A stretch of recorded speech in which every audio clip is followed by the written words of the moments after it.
Hello friends, welcome to Ishi maths. हम लोग पढ़ रहे थे डायरेक्ट सम, जिसमें हमने देखा था कि किसी भी फंक्शन के वेक्टर स्पेस को हम लोग direct sum of even function and odd function में लिख सकते हैं। नेक्स्ट देखो, नेक्स्ट एग्जांपल है हमारे पास कि अगर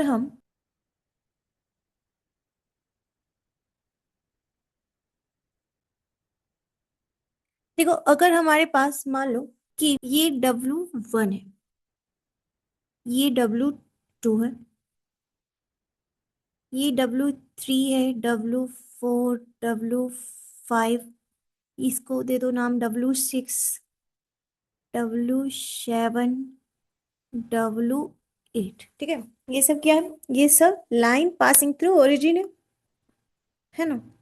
ये सब लाइन पासिंग थ्रू ओरिजिन है, जिसमें ये एक्स एक्सिस है और ये वाई एक्सिस है। यहाँ तक सबको क्लियर है? अब हमें क्या लिखना है? हमें लिखना है कि R2/R। तो हमें ये तो पता है कि देखो W1 क्या हो गया, ये, और W2 कौन सी लाइन हो गई, ये, यानी कि X axis and Y axis. तो हमें ये तो पता है कि हम R2/R को W1 डायरेक्ट सम W2 में लिख सकते हैं। इतना तो हमें पता है, लेकिन जरूरी नहीं है कि हम always X axis and Y axis में ही R2 को लिख सकें। मतलब कि अगर हम कोई भी दो random line passing through origin ले लेते हैं तो भी हम R2 को लिख पाएंगे। यानी कि अगर हमने W3 सब स्पेस डायरेक्ट सम W4 लिख दिया तो भी वो R2 हो जाएगा। यानी कि हम R2 को किसी भी WI डायरेक्ट सम WJ में लिख सकते हैं such that I is not equal to J। अगर I J के इक्वल नहीं है तो हम किसी भी सब स्पेस यानी कि लाइन पासिंग थ्रू ओरिजिन को डायरेक्ट सम में लिख सकते हैं। हम लोग R2/R को W3 डायरेक्ट सम W5 में भी लिख सकते हैं। किसी का मन हो तो वो W4 डायरेक्ट सम W5 में भी लिख सकता है। किसी का मन हो तो वो W3 डायरेक्ट सम W6 में भी लिख सकता है। जैसे मान लो यहाँ पर मेरे पास कोई एलिमेंट है, ठीक है, इसको हम लोग नाम दे देते हैं कि ये मान लो कि x equal to Y line है। क्लियर? ये x equal to Y line है और ये x एक्सिस है। तो हम क्या ले रहे हैं? हम लोग ले रहे हैं W4 डायरेक्ट सम W1, और हमें दिखाना है कि ये R2/R बन रहा है कि नहीं। एक एग्जांपल ले रहे हैं, R2/R में कोई बोल रहा है हमें कि 2 और 3 बना के दिखाओ। ठीक है, तो हमने क्या लिया? W4 लिया है। अगर W4 एंड W1 की हेल्प से अगर हमें बनाना है R2/R, तो W4 कौन सी लाइन है? x equal to Y line है। तो W4 में कैसे एलिमेंट होंगे? कुछ अल्फा अल्फा टाइप के, और हमारे पास एक्स एक्सिस है तो उसमें कैसे एलिमेंट्स होंगे? बीटा जीरो टाइप के। और हमें क्या बनाना है? हमें बनाना है 2 और 3। तो देखो, यानी कि ये क्या है? W1 डायरेक्ट सम W4। तो देखो हम इसमें क्या कर सकते हैं? हम इसमें अल्फा की जगह 3 ले सकते हैं। 3 प्लस अगर हम बीटा की जगह ले ले -1 और 0, तो हमारा 2 और 3 बन जाएगा ना।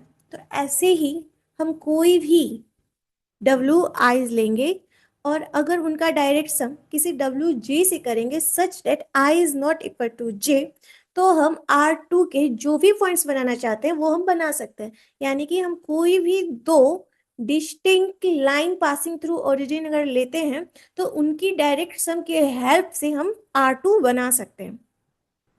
क्लियर?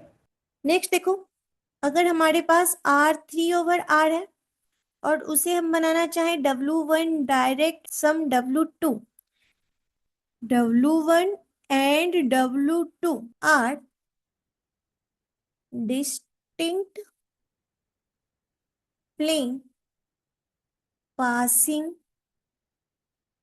Through origin. क्या बोल रहा है कि R3/R क्या है हमारे पास? W1 direct sum W2। यहाँ W1 and W2 distinct plane है पासिंग थ्रू ओरिजिन। तो वो पूछ रहा है क्या ये हम बना सकते हैं R3/R कोई दो डिस्टिंक्ट प्लेन लेके। तो हम लोग दो डिस्टिंक्ट प्लेन के हेल्प से R3/R नहीं बना सकते, क्योंकि तुम दो डिस्टिंक्ट प्लेन लोगे तो क्या क्या पॉसिबिलिटीज है, एक्स वाई जेड या एक्स जेड प्लेन। कोई भी दो डिस्टिंक्ट प्लेन हम लेते हैं, या ये कोई भी दो डिस्टिंक्ट प्लेन हम लेते हैं, तो कोई ना कोई line passing through origin common जरूर आएगा, है ना। अगर हम कोई भी दो प्लेन लेंगे तो हमें कॉमन में कोई ना कोई लाइन पासिंग थ्रू ओरिजिन जरूर मिलेगा। क्लियर। तो वो तो नॉन जीरो है, तो उनका इंटरसेक्शन नॉन जीरो हो गया, है ना। तो वहां से हम क्या बोल सकते हैं कि R3/R को हम दो प्लेन के डायरेक्ट सम में नहीं लिख सकते। समझ आ रहा है, R3/R को हम दो प्लेन के डायरेक्ट सम में नहीं लिख सकते। तो यहां से हमें क्या मिला कि R3/R को हम लिखें अगर, तो ये क्या हो जाएगा, W1 plus W2। But first condition तो सेटिस्फाई कर गई कि अगर हम X Y plus Y Z लिखें तो वहां से मेरा R2/R बन जाएगा। लेकिन जो सेकेंड कंडीशन थी हमारे पास कि W1 इंटरसेक्शन W2 में सिर्फ जीरो सब स्पेस कॉमन आना चाहिए, वो कंडीशन फेल हो जाएगी। W1 intersection W2 is not equal to zero subspace, है ना। देखो, let W1 equal to X Y plane and W2 equal to Y Z plane. This implied W1 intersection W2 equal to क्या मिल गया हमें, Y axis, और Y axis is not equal to zero subspace. तो यहां से हम क्या इंप्लाई कर देंगे कि R3/R is not equal to W1 direct sum W2। Clear है। तो इसके लिए क्या पॉसिबिलिटी है, इसके लिए पॉसिबिलिटी है कि अगर हमें R3/R को दो सब स्पेस के डायरेक्ट सम में लिखना है तो हमें एक प्लेन लेना होगा और एक लाइन लेनी होगी, है ना। एक लाइन लेनी होगी which is passing through origin, और वो लाइन उस प्लेन में नहीं आ रही हो, है ना। तो यहां से कंडीशन क्या मिलेगा हमें, R3/R is equal to W1 direct sum W2 where W1 क्या है, plane passing through origin, and W2 क्या हो जाएगा, W2 हो जाएगा line passing through origin which is not in W1। Clear. W1 अगर हम ले लें कोई प्लेन जो ओरिजिन से पास कर रहा हो, और W2 हम एक ऐसा लाइन ले लें जो ओरिजिन से पास कर रहा हो जो W1 प्लेन में नहीं हो, तो उनके डायरेक्ट सम से हमें R3/R मिल जाएगा, है ना। तो देखो, अगर हम ले लें let plane equal to X Y, ठीक है, हमने क्या ले लिया, एक्स वाई प्लेन ले लिया, और W1 इंटरसेक्शन W2 क्या चाहिए हमें, जीरो सब स्पेस। तो यहां से dimension of W1 plus W2 क्या आ जाएगा, dimension of W1 plus dimension of W2, क्योंकि हम लोग डायरेक्ट सम ले रहे हैं। तो W1 का डायमेंशन क्या है, 2, और W2 का डायमेंशन क्या है, वो तो एक लाइन है ना पासिंग थ्रू ओरिजिन, तो ये क्या हो जाएगा, 1। तो ये हमें 3 मिल गया ना, तो dimension of W1 plus W2 equal to 3 आ गया। यानी कि यहां से हम लोग R3/R को W1 प्लस W2 में लिख सकते हैं। W1 plane passing through origin होना चाहिए, और W2 line passing through origin होना चाहिए, जो लाइन W1 में ना हो, बस। ठीक है, लाइन W1 में ना हो बस। अब देखो, sine X, sine 2x, sine nx, ये सब लीनियरली इंडिपेंडेंट होते हैं over R. Clear. Sine X, sine 2x, sine nx, ये सब LI होते हैं R के ऊपर। नेक्स्ट रिजल्ट देखो, sine x and sine hyperbolic x, ये भी क्या होते हैं, LI होते हैं। क्लियर। एक क्वेश्चन देखो, dimension of v equal to 3 है over Z3, then the number of one dimensional subspace of V क्या होगा? Option 1 13, B 26, C 9 and D 8।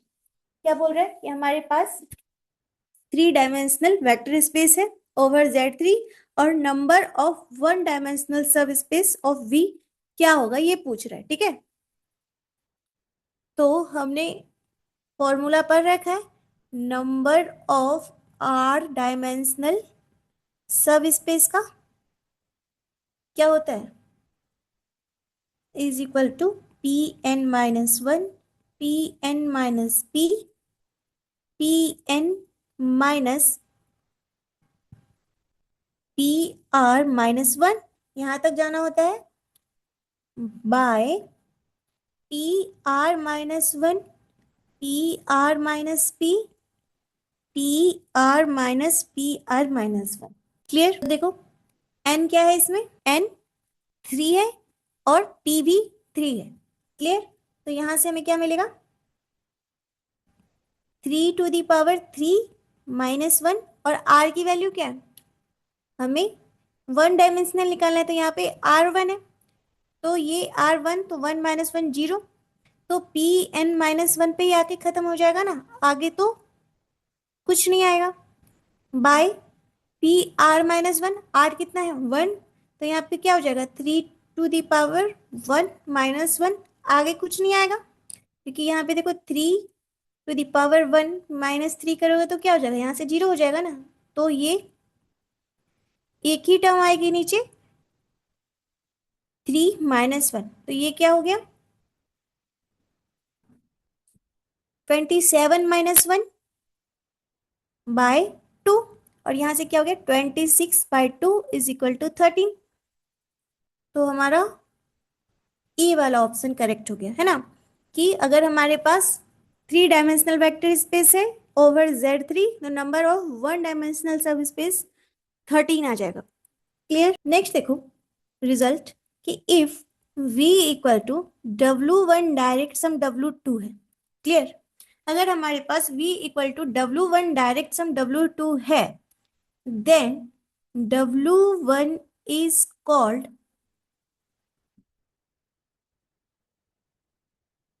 complementary subspace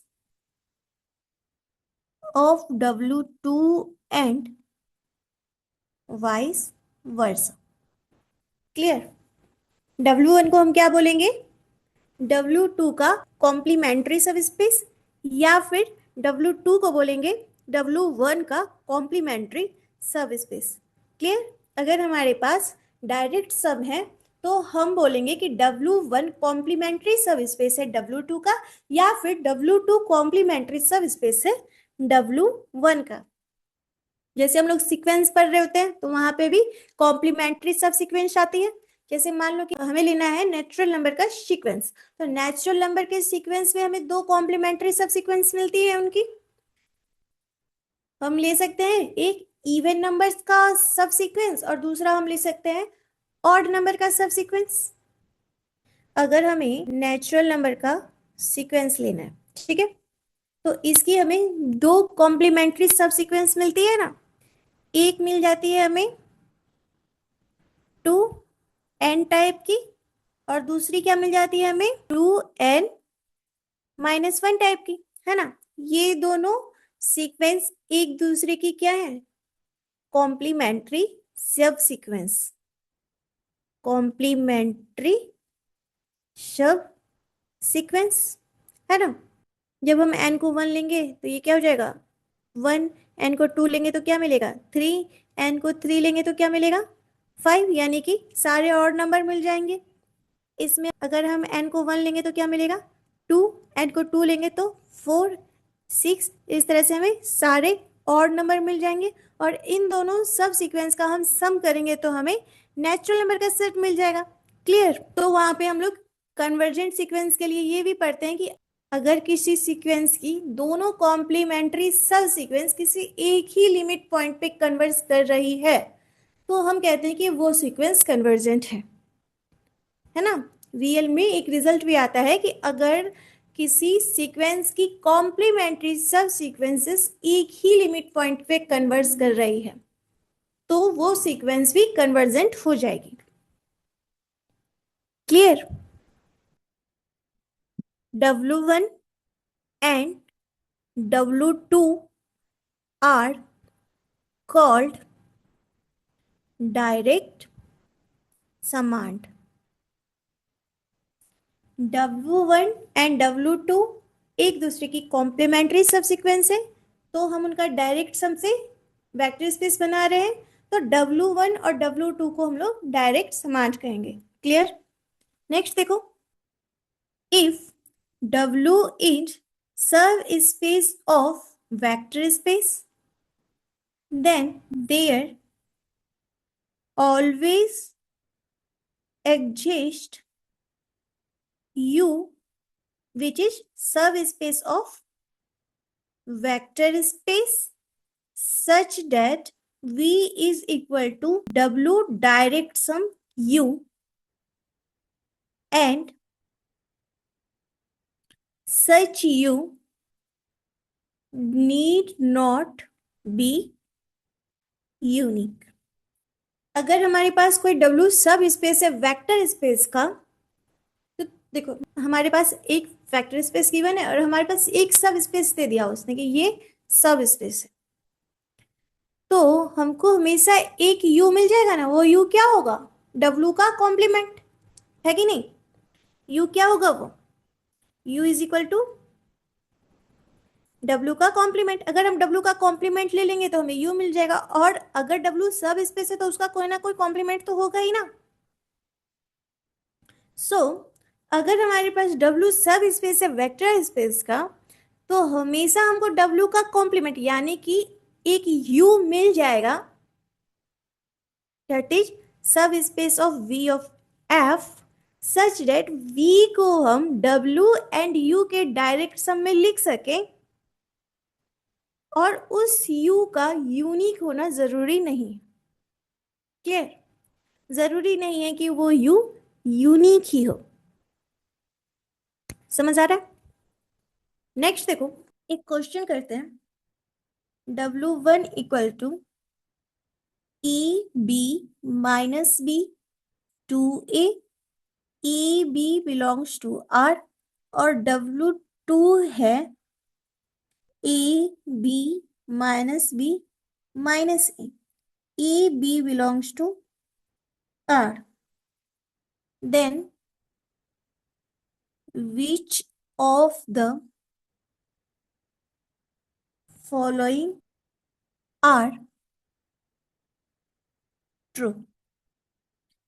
A है W1 intersection W2 is equal to 0 सब space. B है W1 intersection W2 is not equal to 0 subspace. Option C है W1 plus W2 is equal to R2 cross 2 और D है W1 plus W2 is not equal to R2 cross 2।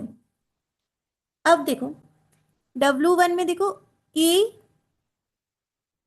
और 2A है और W2 में A and minus A है और इसमें देखो B minus B B minus B। सो हमें क्या मिल रहा है फ्रॉम W1 एंड W2 हमें क्या मिल रहा है A equal to 2A and W2 में क्या था A equal to minus A।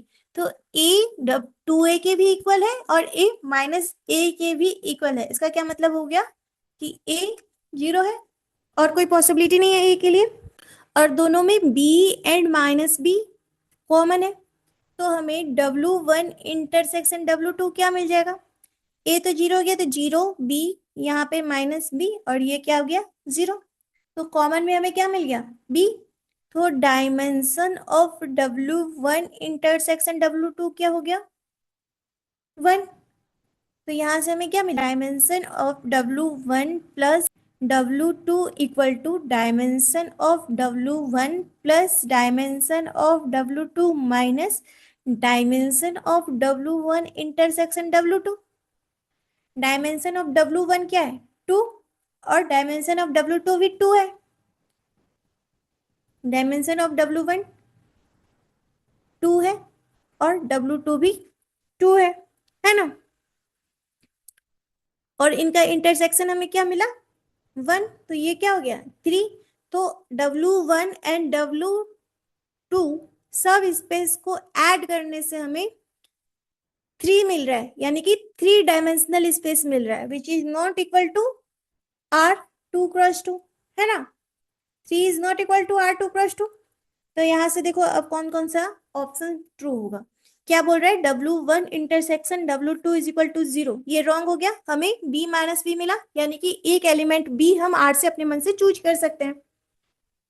तो ये तो 1 डायमेंशनल है, तो ए ऑप्शन रॉन्ग हो गया।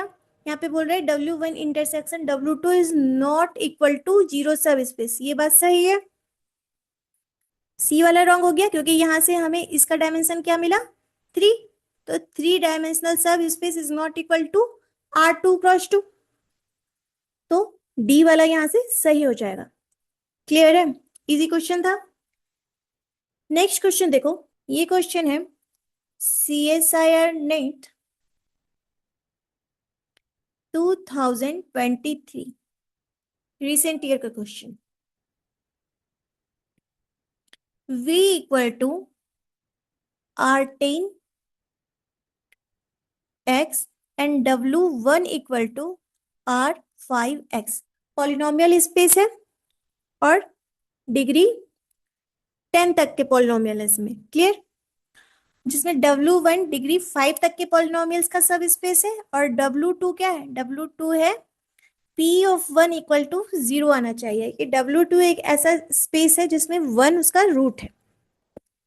क्लियर, W2 एक ऐसा पॉलिनोमियल सब स्पेस है जिसमें 1 उसका रूट है। Let W is the smallest subspace containing W1 plus W2। W क्या है, W ऐसा स्मॉलेस्ट सब स्पेस है जो W1 एंड W2 दोनों को कंटेन करता हो, यानी कि W 5 डिग्री पॉलिनोमियल सब स्पेस को भी कंटेन करता हो, और ऐसे पॉलिनोमियल के सब स्पेस को भी कंटेन करता हो जिसका रूट 1 हो। क्लियर, तो ऑप्शन है हमारे पास कि dimension of W is less than equal to 10, B है W is equal to V हो जाए। ऑप्शन सी है W1 is subspace of W2, and D है कि dimension of W1 intersection W2 is less than equal to 5। देखो इसको solve करते हैं। W1 का डायमेंशन क्या है, ये पॉलिनोमियल स्पेस है, और इसमें 5 डिग्री तक के पॉलिनोमियल्स है ना। तो इसका डायमेंशन क्या हो जाएगा 6, क्योंकि पॉलिनोमियल स्पेस में डायमेंशन n+1 होता है। तो यहां से हमें मिल गया dimension of W1 equal to 6, और W2 क्या है P1 इक्वल टू 0, यानी कि एक रिस्ट्रिक्शन है, V कहां से आ रहा है R10 से आ रहा है, तो इसका V का डायमेंशन कितना हो गया 11। तो W2 में एक रिस्ट्रिक्शन है, यानी कि 1 रूट होगा, तो डायमेंशन ऑफ W2 क्या हो जाएगा 10 हो जाएगा, क्योंकि 11 डायमेंशन था, एक रिस्ट्रिक्शन हमें दिया हुआ है कि P1 इक्वल टू 0 है, यानी कि 1 उसका रूट है। तो कुछ ऐसा नहीं हो जाएगा x-1 और बाकी के 10 डिग्री तक के पॉलिनोमियल ले लेंगे, है ना। तो डायमेंशन ऑफ W2 क्या हो गया 10 हो गया। तो देखो हमसे क्या पूछ रहा है कि dimension of W1 intersection W2 क्या आएगा।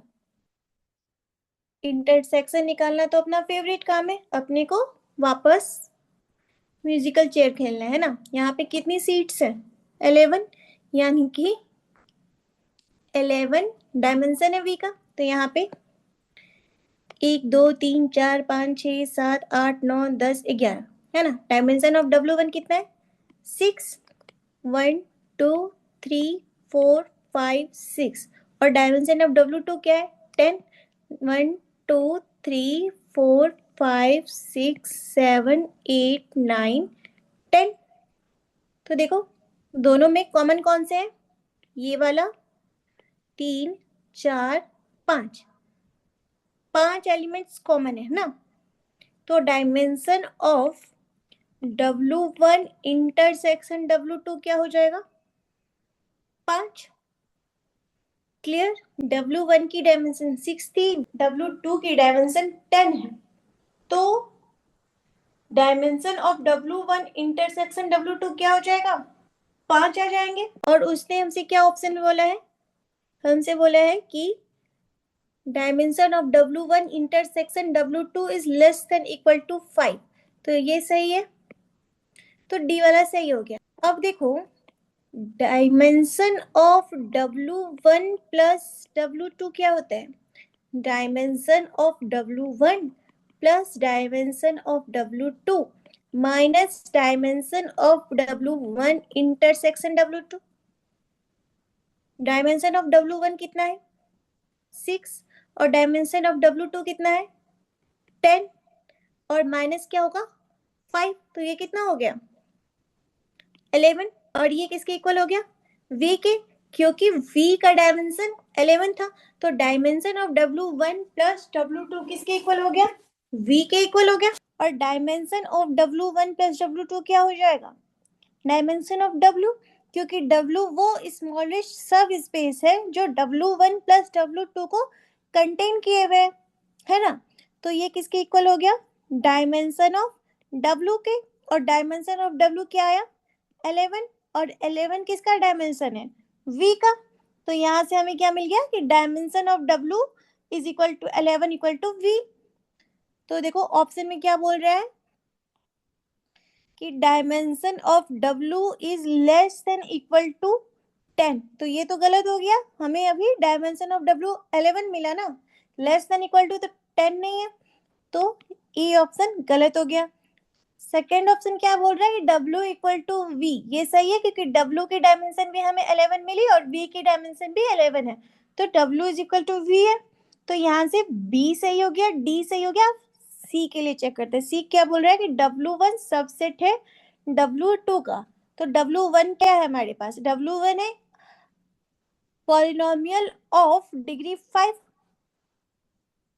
और W2 क्या है? ऐसा पॉलिनोमियल जिसका रूट 1 है।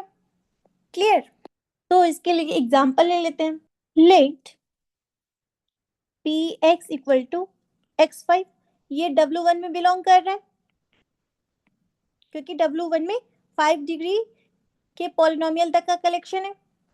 बट p ऑफ 1 करोगे तो क्या आ जाएगा? 1 का power 5 which is not equal to 0। So x5 is not in W2। देखो हमको एक पॉलिनोमियल मिल गया W1 से जो W2 में नहीं है। ये पॉलिनोमियल x5 W1 में बिलोंग कर रहा है ना, लेकिन जब हम इसमें 1 रख रहे हैं तो ये रूट नहीं बन रहा, यानी कि ये W2 का मेंबर नहीं है। p ऑफ 1 इक्वल टू क्या मिला? 1 of 5 which is not equal to 0, है ना। अगर W1 W2 का सबसेट होता तो हम W1 में जो भी पॉलिनोमियल चूज करते वो ऑटोमेटिकली W2 में बिलोंग कर जाता, है ना। हम अगर W1 W2 का सबस्पेस होता तो हम जो भी पॉलिनोमियल W1 में चूज करते ऑटोमेटिकली वो W2 में बिलोंग कर जाता। बट यहाँ पे हम पॉलिनोमियल ले रहे हैं W1 से, पर वो W2 से बिलोंग नहीं कर रहा, है ना। तो यहाँ से हम क्या इंप्लाई कर देंगे? यहाँ से हम ये इंप्लाई कर देंगे कि W1 W2 का सबसेट नहीं है ना। W1 is not a subset of W2। Clear. तो इसमें क्या बोल रहा है सी ऑप्शन में कि W1 सबसेट है W2 का, तो ये भी रॉन्ग हो गया। तो इसका दो ऑप्शन सही था, बी एंड डी, और ए एंड सी रॉन्ग हो गया। समझ आया। एक क्वेश्चन और देखो, गेट 2022 का, V equal to R3, W1 equal to X1 X2 X3 such that X1 plus 2x2 minus x3 equal to 0 and W2 इसने दे रखा है x1 x2 x3 such that 2x1 plus 3x3 equal to 0। Clear. R3 से elements आ रहे हैं और W1 उसने define कर रखा है कि x1 plus 2x2 minus x3 equal to 0 है, और W2 उसने दे रखा है कि 2x1 plus 3x3 equal to 0 है। तो देखो ऑप्शन है हमारे पास फर्स्ट कि dimension of W1 is equal to dimension of W2। B है dimension of W1 plus dimension of W2 minus dimension of R3 is equal to 1। Option C है dimension of W1 plus W2 equal to 2, और D है dimension of W1 intersection W2 is equal to 1। Clear. तो देखो W1 क्या दे रखा है उसने, W1 दे रखा है x1 plus 2x2 minus x3 equal to 0। ठीक है। तो हम कोई भी एक एलिमेंट बाकी दो पे डिपेंड करा सकते हैं। हम ऐसे लिख सकते हैं ना कि x1 equal to minus 2x2 plus x3। Clear. तो डायमेंशन ऑफ W1 क्या हो गया, डायमेंशन ऑफ W1 हो गया 2, क्योंकि इसमें 3 एलिमेंट्स थे, 3 एलिमेंट है W1 में और एक रिस्ट्रिक्शन है, तो हम किसी एक एलिमेंट को डिपेंड करा सकते हैं बाकी दो पे, यानी कि स्पेस से हम 2 एलिमेंट उठाएं तो एक एलिमेंट अपने आप डिसाइड हो जाएगा। क्लियर।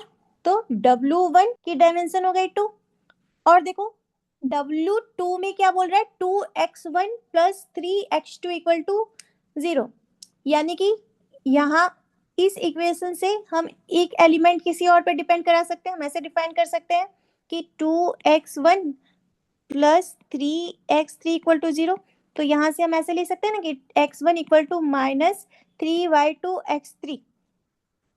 क्लियर। तो यहाँ से क्या आ गया, x1 डिपेंड हो गया x3 पे, और x2 हमारे पास क्या है, फ्री वेरिएबल। तो इसके पास क्या डायमेंशन हो गया, डायमेंशन ऑफ W2 भी हमारे पास 2 आ गया। तो यहां से हमें क्या मिला, dimension of W2 equal to क्या मिला 2। तो यहां से देखो फर्स्ट ऑप्शन सही है कि dimension of W1 is equal to dimension of W2। अब देखो वो क्या बोल रहा है कि dimension of W1 plus dimension of W2 minus dimension of R3 equal to 1, ये भी सही हो जाएगा, क्योंकि डायमेंशन ऑफ W1 क्या है, dimension of W1 plus dimension of W2 minus dimension of R3 equal to 1 दे रखा है ऑप्शन में। डायमेंशन ऑफ W1 2 है, और डायमेंशन ऑफ W2 भी 2 है, और डायमेंशन ऑफ R3 कितना होता है 3, तो यहाँ से क्या हो जाएगा 3 इज इक्वल टू 1 आएगा कि नहीं। तो यहाँ से ऑप्शन बी भी ट्रू हो गया। सी ऑप्शन क्या बोल रहा है कि dimension of W1 plus W2 is equal to 2 and dimension of W1 intersection W2 is equal to 1। तो अगर हम W1 इंटरसेक्शन W2 का डायमेंशन निकाल लें तो हमारा सी और डी दोनों ऑप्शन हो जाएगा। तो देखो R3 है ना, सब स्पेस हमारे पास R3 है, तो यानी कि हमारे पास 3 चेयर्स हैं 1 2 3, और डायमेंशन ऑफ W1 कितना है 2, और डायमेंशन ऑफ W2 कितना है 2, तो इंटरसेक्शन कितना हो गया 1। तो यहां से हमें क्या मिला, dimension of W1 intersection W2 equal to 1। और dimension of W1 plus W2 क्या होता है, dimension of W1 plus dimension of W2 minus dimension of W1 intersection W2, है ना। तो यहाँ से W1 क्या है 2, W2 2 माइनस इंटरसेक्शन हमने क्या निकाला था 1। तो यहाँ से क्या आ गया, dimension of W1 plus W2 is equal to 3। और इसने ऑप्शन में क्या दे रखा कि dimension of W1 plus W2 is equal to 2। तो ये वाला ऑप्शन तो रॉन्ग हो गया और डी सही हो गया। समझ आया, इजी क्वेश्चन था। देखो, अगर हमें इंटरसेक्शन निकालना है तो हम ऐसे भी निकाल सकते हैं। और हमें क्या दे रखा है उसने कि x1 plus 2x2 minus x3 equal to 0। और दूसरा इक्वेशन उसने क्या दे रखा था कि 2x1 plus 3x2 equal to 0। तो यहां से हमें क्या मिलेगा, यहां से हमें मिल जाएगा कि x1 equal to minus 3/2 x3, है ना। हमें x1 की वैल्यू क्या मिल जाएगी, -3/2 x3। इस वैल्यू को हम इस इक्वेशन में पुट कर सकते हैं। इसको नाम दे दो इक्वेशन 1, इसको नाम दे दो इक्वेशन 2। तो x1 की वैल्यू हम इक्वेशन 1 में पुट करेंगे तो हमें क्या मिलेगा, -3/2 x3 plus 2x2 minus x3 equal to 0, है ना। अब यहां से क्या आ गया, -3/2 और -1, ये क्या हो जाएगा -5/2। तो यहाँ से हमें क्या मिला, -5/2 x3 plus 2x2 equal to 0। और यहाँ से क्या मिल गया हमें, 2x2 equal to 5/2 x3, that is x2 equal to 5/4 x3। तो देखो हमें x1 की वैल्यू भी x3 में मिल गई और x2 की वैल्यू भी x3 में मिल गई, यानी हमने x2 और x1 दोनों को कन्वर्ट कर लिया किस में, x3 में। तो अब हमें क्या मिल जाएगा, x1 x2 x3 को हमें लिखना हो तो हम ऐसे लिख सकते हैं ना कि -3/2 x3, 5/2 x3 एंड x3। और यहाँ से हम x3 कॉमन ले ले तो क्या मिलेगा, -3/2, 5/2 एंड 1। तो हम फिर से एक ही एलिमेंट चूज कर रहे हैं, डेट इज x3। तो हमें क्या मिला, dimension of W1 intersection W2 is equal to 1। Clear. अब कुछ रिजल्ट्स देख लेते हैं हम लोग dimension of sum of subspaces पे। Dimension of sum of subspace, let V of f is a vector space of dimension n and W1 W2 is subspace of vector space। क्या बोल रहे हैं कि vector space है हमारे पास dimension n का and W1 W2 सब space है वेक्टर स्पेस का, S W1 and W2 is subspace of W1 plus W2। तो रिजल्ट देखो हमारे पास क्या आएगा, this imply dimension of W1 plus W2 is greater equal to maximum of dimension of W1 dimension of W2। Dimension of W1 plus W2 क्या आता है, हमेशा ग्रेटर इक्वल टू आता है डायमेंशन ऑफ W1 या डायमेंशन ऑफ W2। इनमें से जो भी मैक्सिमम है उनके मैक्सिमम से बड़ा या बराबर आएगा always dimension W1 plus W2 का। ठीक है, तो इसको ध्यान में रखना। नेक्स्ट रिजल्ट है कि dimension of W1 plus W2 is equal to dimension of W1 plus dimension of W2 minus dimension of W1 intersection W2। ये तो हमें याद हो गया होगा। नेक्स्ट देखो, dimension of W1 plus W2 always less than equal to होता है dimension of W1 plus dimension of W2 के। ठीक है, dimension of W1 plus W2 always less than equal to होता है dimension of W1 plus W2 के। अगर W1 and W2 एक दूसरे के कॉम्प्लीमेंट्री सब स्पेसेस होंगे, यानी कि ये डायरेक्ट सम बना रहे होंगे, तब तो इक्वलिटी का साइन आ जाएगा। और अगर इंटरसेक्शन में कुछ होगा, यानी कि डायरेक्ट सम नहीं बना रहे होंगे, तब लेस देन का साइन आ जाएगा, है ना। नेक्स्ट रिजल्ट देखो, dimension of W1 plus W2 is less than equal to minimum of n and dimension of W1 plus dimension of W2। ठीक है, dimension of W1 plus W2 always क्या होगा, less than equal to होगा। मतलब कि अगर हमारे पास जो वेक्टर स्पेस का डायमेंशन है n और dimension of W1 plus dimension of W2 जो आ रहा है, उनका जो मिनिमम है उनके मिनिमम से लेस देन और इक्वल टू हो सकता है dimension of W1 plus W2। Clear. देखो, W1 intersection W2 always subset होगा W1 एंड W2 का, है ना। दोनों में होगा तभी तो इंटरसेक्शन में आ रहा है, राइट।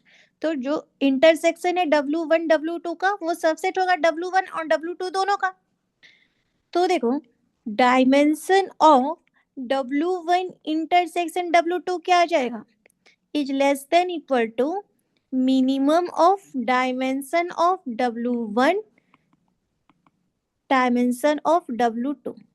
W1 एंड W2 के डायमेंशन में जो मिनिमम होगा, उस मिनिमम से लेस इक्वल आएगा dimension of W1 intersection W2। ठीक है, तो ये याद रखना। और हम नेक्स्ट फॉर्मूला ये भी बना सकते हैं कि dimension of W1 intersection W2 is equal to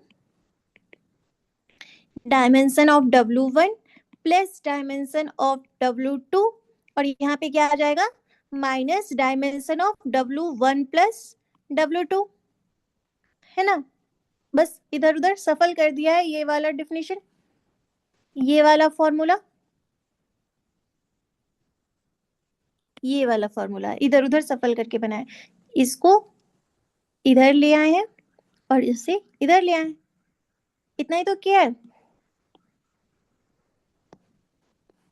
next result देखो, dimension of W1 intersection W2 is greater equal to dimension of W1 plus dimension of W2 minus n।